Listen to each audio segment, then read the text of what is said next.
ये अंडे, चीनी और वनीला एसेंस को अच्छी तरह बीट कर लिया, फिर इसमें मैदा डाल दिया। अब इसको विस्क से मिक्स कर लूँगी और यही बैटर लेंगे और कोको पाउडर में डाल के ये वाला चॉकलेट बैटर बना लेंगे। फिर इनको रैंडमली बस अपने प्री प्रिपेयर्ड पैन में डाल देंगे। उसको मैंने ग्रीस कर लिया हुआ था पहले से, और जब ये तैयार होता है फिर फ़ौरन डालते हैं और बेक करने के लिए रख देते हैं। फिर प्री हीट ओवन या कुकर में बेक कर लिया और अब ये आपके सामने है।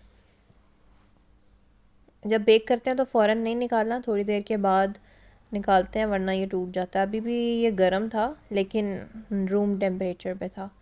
अब इट वाज़ वेरी सॉफ्ट, आपको पता चल रहा होगा, और इसका टेक्सचर भी बहुत अच्छा आया था। ये देखें, अब मैंने ये खाया था, इसका टेस्ट भी बहुत अच्छा था और इसकी सॉफ्टनेस भी बहुत अच्छी थी, वेरी सॉफ्ट।